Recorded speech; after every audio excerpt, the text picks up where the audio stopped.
Selamünaleyküm. Bismillahirrahmanirrahim. Vessalatu vesselamu ala Resulina Muhammedin seyyidil evvelin ve ahirin. Meded ya Resul, meded ya Sadat, ashabı, meded ya Meşahı, destur.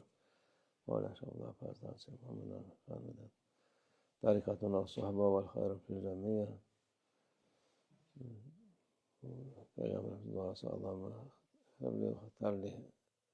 Sen benim için hayırlı olanı seç bana, onu nasip et diye dua, Peygamberimiz duasından bir duasıdır, o da odur. İnsan seçtiği şey iyi olduğunu, olmadığını bilmez. Ancak Allah Azze ve Celle onu bilir. Onun için hayırlı olanı benim için seç diyor. O dua, bu güzel bir duadır.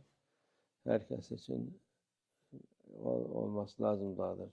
Çoğu zaman bir şey çok ister insan, olmaz. Olmayınca da üzülür. Üzülmeye hiç gerek yok.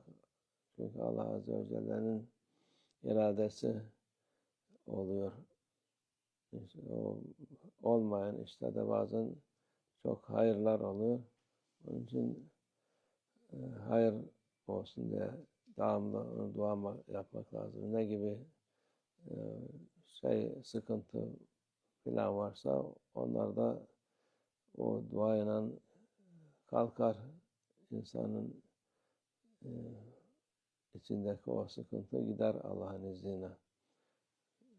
İnsanoğlu bilmesi lazım ki yaratanı var. Yaratan da onun her halini bilir, ahvalini bilir. Ona göre insan inanıp da burada gibi böyle davranırsa rahat, huzur olur insanda. Yok, her şeye itiraz edip de şöyle olsaydı, böyle olsaydı diye dese o vakit hiçbir huzuru kalmaz. Daima endişeyle olur. Korkuyla yaşar. Yeni hastalıklar var. Manevi hastalıklar, maddi hastalıklar var. Onlar da onu daha beter eder. Onun için Allah muhafaza etsin. Allah hayırlısını versin bize. Kendi merhametiyle muamele etsin bize. Kaldıramayacağımız imtihanlar vermesin. Bize ihsan versin. İhsanlarından versin. İhsan talep ederiz inşallah. Allah hepinize ihsanıyla muamele etsin. Dünya ahiret için inşallah. Amin. Allah tevfik. El Fatiha.